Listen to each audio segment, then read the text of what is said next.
Bonjour chers auditeurs, soyez les bienvenus à l'Université virtuelle africaine de développement. Le module d'aujourd'hui portera sur la dermatose nodulaire contagieuse. Je vous propose le plan suivant, qui est le plan d'une pathologie infectieuse. Tout naturellement, nous ferons une définition, puis nous parlerons de l'étiologie, les espèces affectées, les facteurs de risque, la symptomatologie et on terminera par la prévention. Il faut dire que la dermatose nodulaire contagieuse est une maladie virale du bétail due à un poxvirus et caractérisée par de la fièvre, une éruption de nodules cutanés sur les muqueuses et sur les organes internes. Elle est aussi caractérisée par une hypertrophie des nœuds lymphatiques et de l'édème cutané, principalement sur les parties déclives. Donc je répète, la caractéristique clinique de la dermatose nodulaire est l'apparition de nodules cutanés. Elle peut entraîner la mort et elle est transmise principalement par des vecteurs. Elle se caractérise par des lourdes pertes, mais aussi et surtout le risque d'une propagation importante, notamment propagation qui serait due par les mouvements et les échanges internationaux d'animaux sensibles, mais aussi les échanges internationaux des produits issus des animaux tels que les cuirs, les peaux et la viande. La dermatose nodulaire contagieuse est appelée en anglais lumpy skin disease. Son importance économique est double. En effet, il y a non seulement une atteinte générale de l'animal entraînant un amaigrissement, mais aussi et surtout une chute de la production lactée, une baisse de la fécondité et elle peut provoquer des dégâts importants sur la peau et sur le cuir. En ce qui concerne l'étiologie, la dermatose nodulaire est causée par un virus de la famille des poxviridae du genre Capripoxvirus et qui est très proche du virus des varioles ovines et caprines. Sa résistance est très grande dans le milieu extérieur. Il faut au moins 80 jours à 20 degrés pour l'inactiver. Il persiste des années à des températures inférieures ou égales à 0 degré. En revanche, il est très sensible aux rayons UV. En effet, comme vous le savez, les rayons ultraviolets sont utilisés pour désinfecter les laboratoires, particulièrement les hôtes. Les UV ont la particularité de casser les acides nucléiques et par conséquent de stériliser l'environnement. D'ailleurs, les Japonais ont mis au point un robot qui produit des rayons UV afin de désinfecter les hôpitaux lors d'épidémies de pathologies très contagieuses comme la fièvre hémorragique d'Ebola. Il faut dire que les variations de pH importantes n'ont pas d'action sur le virus de la dermatose nodulaire, à condition que ce soit à haute température. Il est stable à des pH compris entre 2 et 10 à 20 degrés, mais il est rapidement inactivé à ces mêmes pH si la température atteint 37 degrés. Il est également sensible aux solvants des liquides ainsi qu'à la soude à 1% et au formol à 2%. Donc, ceci juste pour vous dire que lorsque vous voulez désinfecter un environnement après une épidémie de la dermatose nodulaire, vous pouvez utiliser la soude à 1% ou utiliser le formol à 2%. Par contre, il résiste sur des longues périodes à des températures ambiantes, notamment dans les croûtes desséchées. Quelles sont les espèces affectées? La dermatose nodulaire contagieuse peut affecter les bovins, les oryx, les girafes, les impalas, sont tous des animaux qui sont sensibles. Le rôle de la faune sauvage reste à définir, ce qui veut dire que le cycle épidémiologique de la dermatose nodulaire contagieuse n'est pas assez précis. En effet, il se pourrait qu'il y ait des rôles, qu'il y ait des animaux sauvages qui jouent un rôle de réservoir. Les petits animaux sont sensibles, mais permettent la multiplication du virus, sont insensibles plutôt. Les petits ruminants comme les ovins, les caprins sont insensibles, mais ils permettent la multiplication du virus. Autrement dit, euh, ils sont ce terme que je cherche, ils sont réceptifs, mais ils ne sont pas sensibles. Autrement dit, ils peuvent multiplier le virus, mais toutefois, ils n'expriment pas cliniquement la maladie. Il faut dire que les portes d'entrée du virus sont la peau ou les muqueuses digestives. Les modes de transmission de la dermatose nodulaire ne sont pas bien connus. La transmission indirecte est possible par l'eau, par les abreuvoirs. Il faut dire aussi que certains moustiques ainsi que certaines mouches comme les stomox ont été fortement soupçonnés de transmettre la maladie, mais le virus n'a réellement pas été isolé chez les moustiques et chez les mouches du genre stomox. Par contre, on s'est rendu compte que dans les zones humides et avec l'abondance de la pullulation des vecteurs potentiels, la maladie peut avoir une tendance endémique. Donc, ce qui laisse croire que les vecteurs ont tendance à maintenir la transmission. Des taux élevés de morbidité ont été observés dans les zones où il y a une abondance de moustiques. On peut obtenir des taux de morbidité de 55%.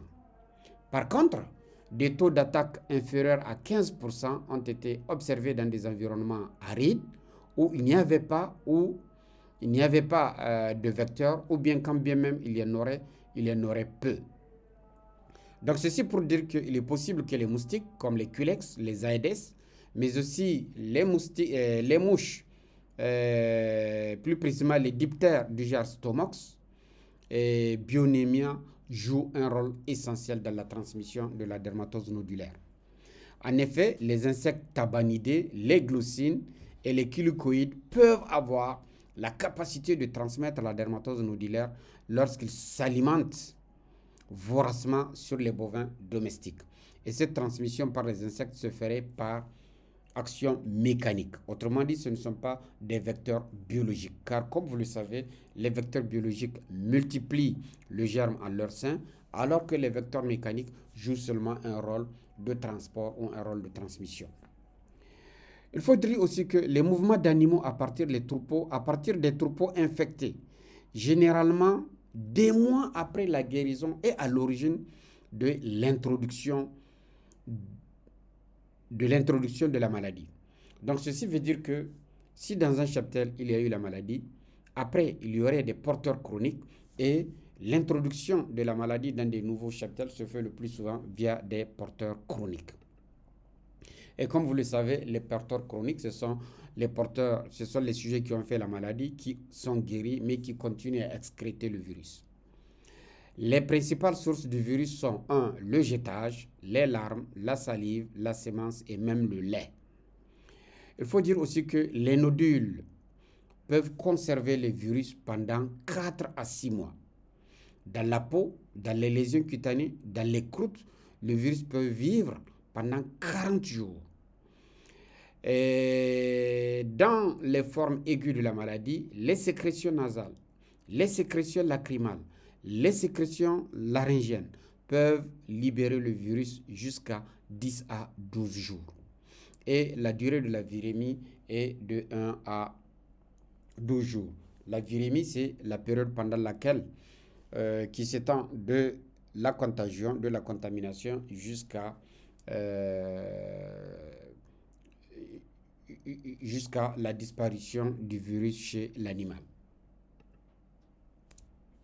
Parlons à présent des facteurs de risque de la dermatose nodulaire contagieuse. Les facteurs de risque d'apparition de la maladie sont 1. L'introduction de nouveaux sujets. 2. Quand vous avez des troupeaux de très grande taille.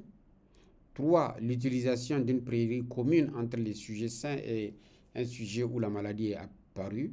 Et enfin, les points d'abreuvement communs. Cependant, les périodes de diffusion de l'épizootie ont été surtout corrélées avec les fortes précipitations.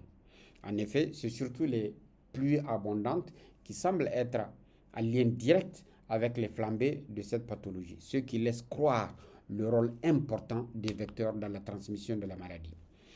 Il faut aussi noter que les souches autochtones de bovins sont beaucoup plus résistantes autant pour moi, que les souches importées ou les souches exotiques.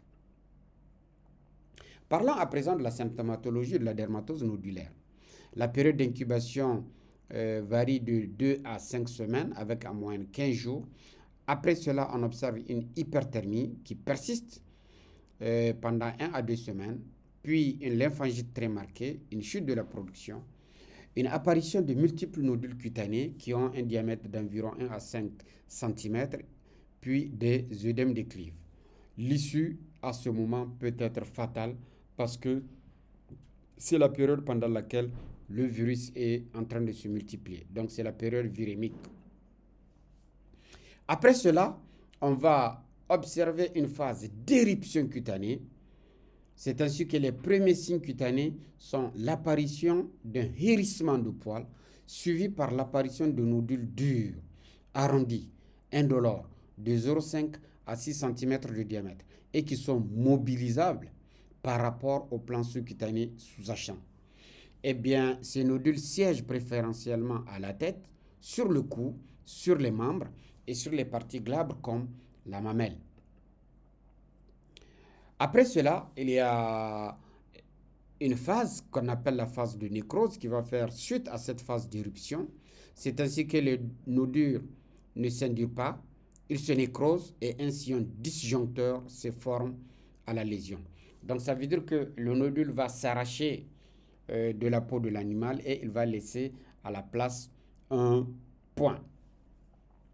Les nodules finissent par se dessécher et se détacher du tissu sous-jacent en 2 à 5 semaines, laissant sur place une plaie en cône à l'emporte-pièce.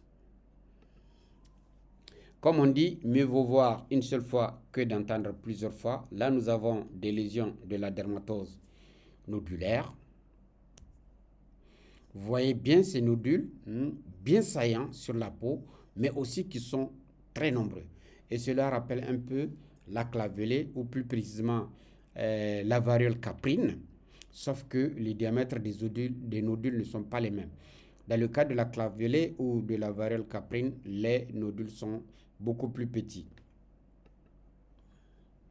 Là, nous avons des nodules sur la mamelle. Là, nous avons des nodules sur tout le corps, particulièrement sur le cou, sur le fanion, au niveau des membres, sur la tête. Là, nous avons le sillon disjoncteur. Vous voyez, il suffit juste de tirer sur le nodule pour que le nodule s'arrache. Et là, nous avons des plaies en cône à l'emporte-pièce, car lorsque les nodules tombent, ils laissent à la place un sillon disjoncteur qui est l'emplacement du nodule, ce qui dénature tout naturellement le cuir chez le sujet. En ce qui concerne le diagnostic, il faut dire qu'on peut faire des prélèvements qui sont des biopsies sur un animal mort ou bien des prélèvements de nodules cutanés. On peut aussi faire des prélèvements d'échantillons sur les poumons, sur les nœuds lymphatiques. On peut prélever aussi du sang, mais aussi du sang sur tube sec pour prélever le sérum. Et les tissus peuvent être aussi conservés dans du formol pour une utilisation différée. En ce qui concerne la prophylaxie sanitaire, lorsque nous sommes dans une zone endème, il faut une surveillance importante du bétail, mais aussi des carcasses, des cuirs, des peaux et même des semences pour garder l'état indemne. Autrement dit, il faudrait prendre toutes les mesures pour empêcher l'introduction de la maladie en assurant des barrières. Par contre, quand nous sommes dans une zone infectée, tout naturellement, le foyer sera mis en quarantaine pour éviter l'introduction d'animaux infectés dans les troupeaux indemnes. On va isoler le foyer, on va abattre les animaux malades et les animaux infectés, on va éliminer correctement les animaux morts en les incinérant, on va désinfecter le locaux en utilisant toutes les substances chimiques qui agissent sur le virus et puis on va lutter contre les vecteurs avec une pulvérisation d'insecticides, ce qui va réduire rapidement la transmission. Pour ce qui est de la prophylaxie médicale, il existe un vaccin à virus atténué homologue qui est issu de la souche Methling, qui assure une immunité durant 3 ans. Il y a aussi le Dermovac du Labocel. Il y a aussi des vaccins à virus atténués hétérologues, autrement dit qui ne proviennent pas de la souche responsable de la maladie. C'est un vaccin contre la clavelée ou plutôt contre la variole caprine qui s'appelle le clavesec, mais son inconvénient est qu'il peut provoquer des réactions locales. En effet, il faudrait utiliser des aiguilles de petite taille pour que lors de l'utilisation, vous ne puissiez pas toucher le muscle. Sinon, vous pouvez avoir des réactions locales. Il faut dire aussi que les vaccins atténués ne sont pas recommandés dans les pays endèmes de clavellée ou de variole caprine. En effet, lorsque la maladie n'existe pas dans la zone, il faut toujours utiliser des vaccins inactivés. Eh bien, mesdames et messieurs, voilà ce que j'ai bien voulu partager avec vous dans le cadre de ce module qui est relatif à la dermatose nodulaire, dont le diagnostic repose essentiellement sur l'observation clinique, mais aussi avec une confirmation biologique. Nous osons espérer que vous ferez un bon usage en partageant ces modules avec vos étudiants des facultés de médecine vétérinaire, vos confrères qui sont sur le terrain afin d'avoir un mémo qui servira de rappel, mais aussi tous les praticiens qui sont sur le terrain. Sur ce, je vous remercie et on se donne rendez-vous au prochain module.